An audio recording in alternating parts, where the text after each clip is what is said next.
All right, so in this video, we are going to be doing a brief and general overview of the atom. So we're going to be drawing a lot on some concepts you may or may not have learned in chemistry if you have taken chemistry before.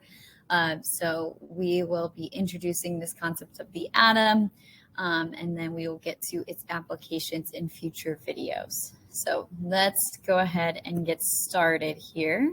Let's zoom out a little bit. Our objective is to be able to describe the structure of an atom and its role in the universe.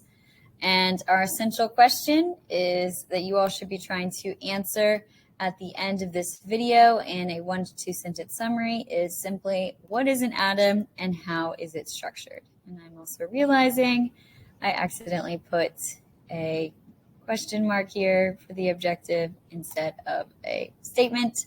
So I'm going to adjust that right now.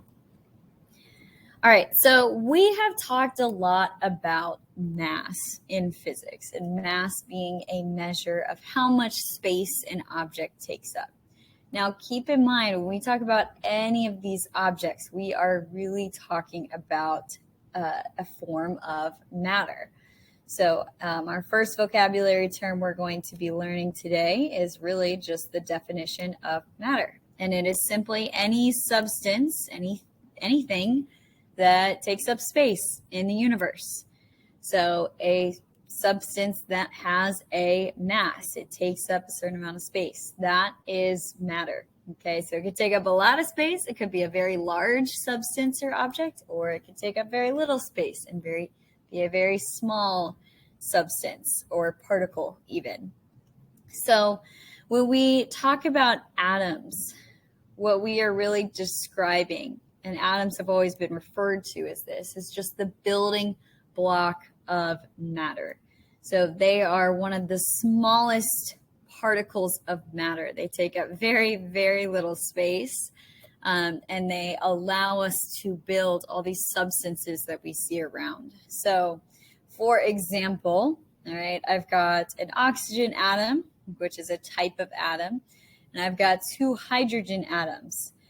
Now, when they come together, they form a molecule. So keep in mind that atoms are different from molecules. A single atom is only going to have a nucleus and an electron cloud. A molecule is going to be at least 2 or more atoms together. So we have a molecule which we label H2O. Now you might be familiar with that term because that is a water molecule.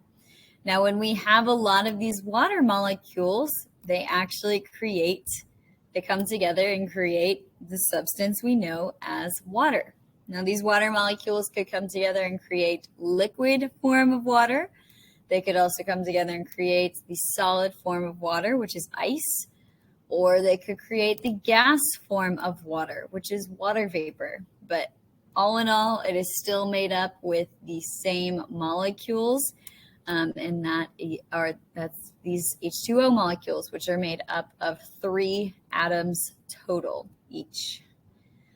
So let's talk about that a little bit more, because how do we know what different types of atoms there are out there?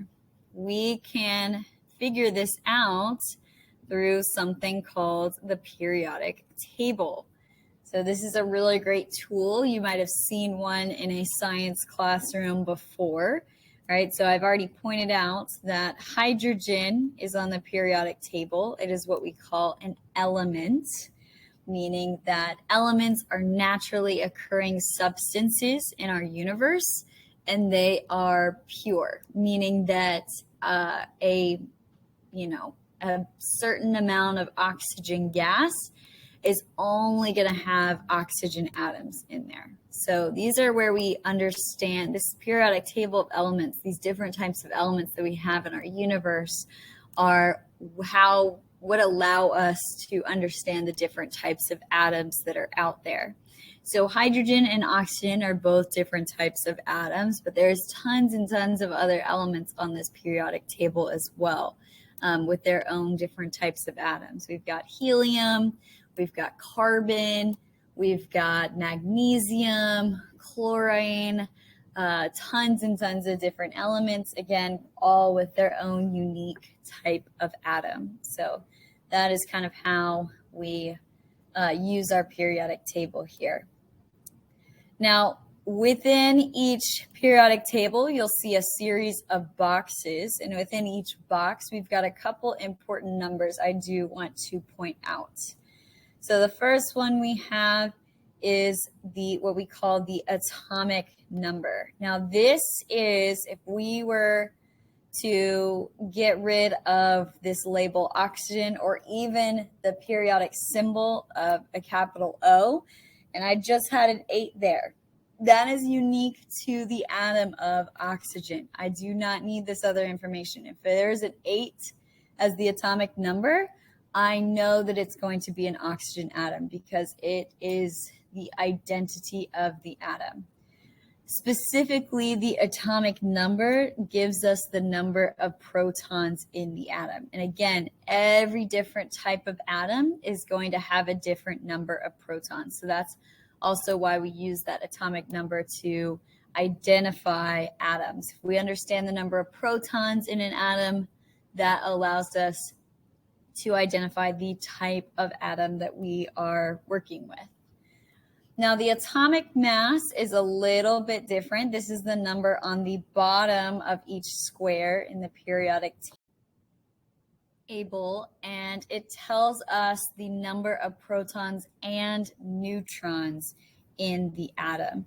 So you'll notice that our atomic number guarantees there are going to be 8 protons in our oxygen atom. The atomic mass is kind of taking the average of different variations of an oxygen atom, meaning that if we have different variations, the thing that could change would be the number of neutrons. So generally, an oxygen atom has 8 protons and 8 neutrons, because we tend to round this atomic mass up to 16, which tells us there are going to be 8 protons, and then 16 minus 8 is 8, which gives us the remaining amount of mass in the nucleus is going to be for 8 neutrons. So we will go over this structure of the atom right now, so you all can kind of see how this plays out a little bit. Just make sure I've got everything where I want it. Okay. So in an atom, and again, this is our oxygen atom because we can count up the number of protons we see. 1, 2, 3, 4, 5, 6, 7, 8. All right. And we also have 8 neutrons. 1, 2, 3, 4, 5, 6, 7, 8 in our nucleus. Okay. So we'll go over our nucleus first. All right. Within the nucleus of an atom, all right, this is the central part of an atom. There are 2 different types of particles. Okay, so while we said that atoms were the smallest or the building blocks of matter, there are actually particles of matter that are even smaller than atoms, and they make up atoms. So we have 2 different types are in the nucleus. We have protons and we have neutrons. Now, a proton is a positively charged subatomic particle, and I do want to point out subatomic means those particles are smaller than atoms. So sub being under is the Latin root for under, and atomic meaning related to the atom. So they are, making up the atom. So our protons are positively charged. We talked a little bit about this in our electromagnetic units. Okay.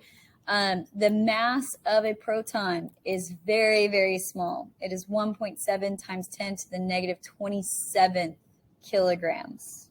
Okay, so it's quite small.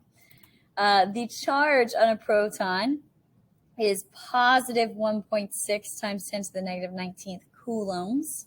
All right, so that is one example of a subatomic particle. The protons are going to be located in our nucleus of the atom.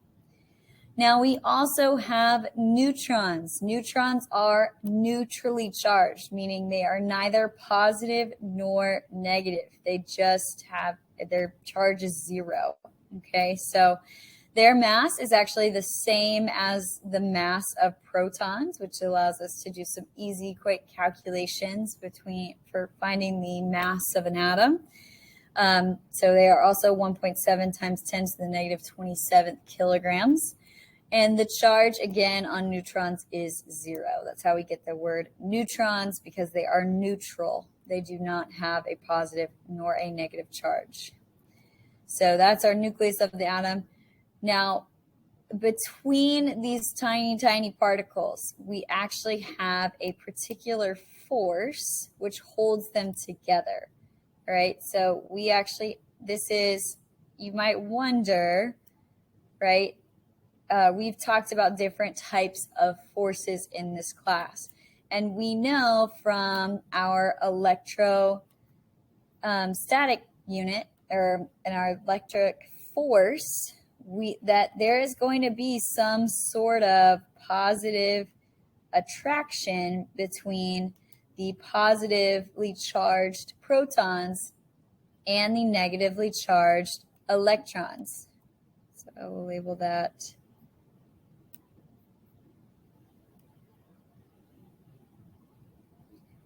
That's our electrostatic force.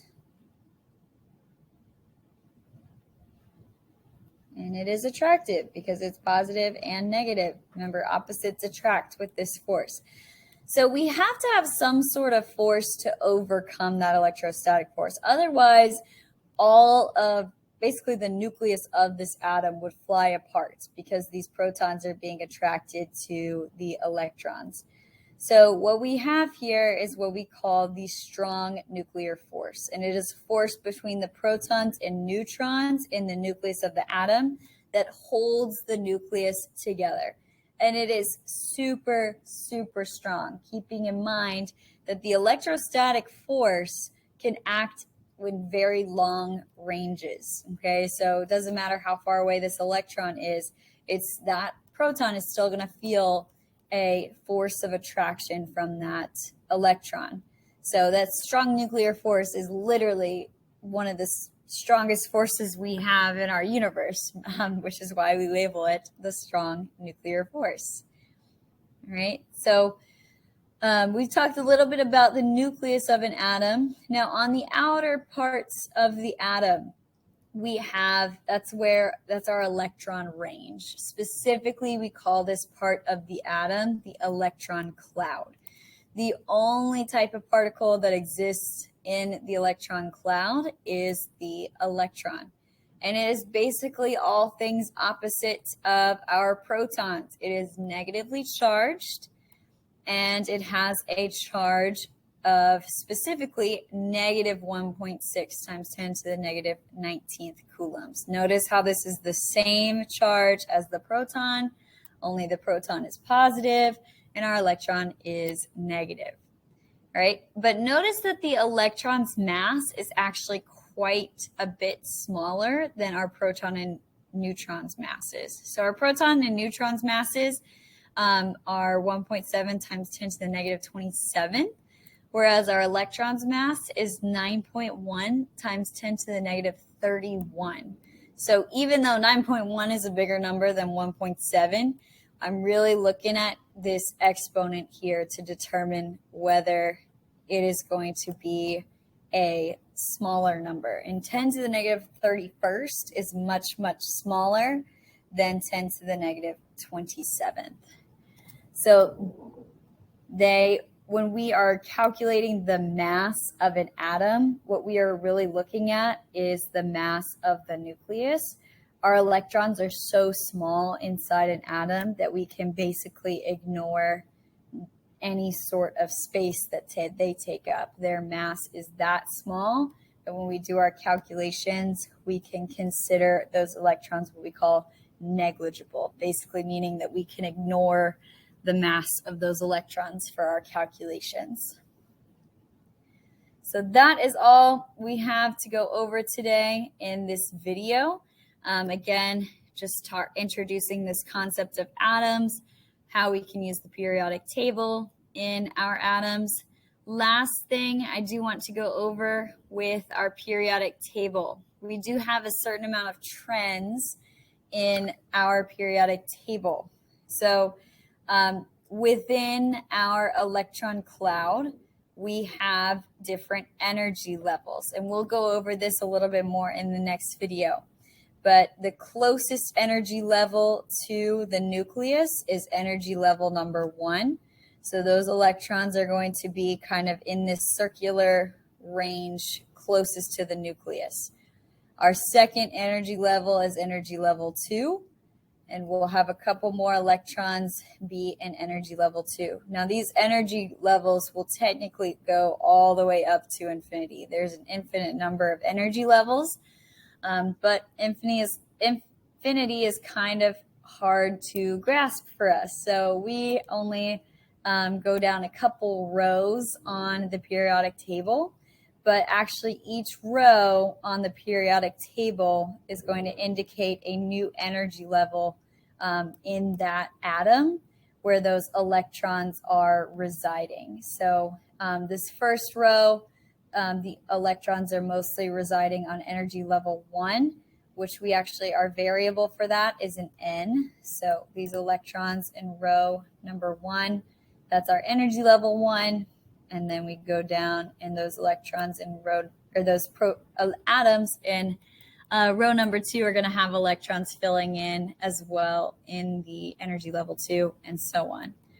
So I did want to point that out really quickly, as well as you will notice if you were to look at a periodic table that as you go across each row, you will increase the number of protons and usually electrons in an atom. So the atomic number for hydrogen is 1, meaning there's 1 proton. Go across the row, you'll hit helium. Our atomic number for helium is 2, meaning typically there are 2 protons and 2 electrons, and so on. So again, that is one of our trends that we tend to see on our periodic table.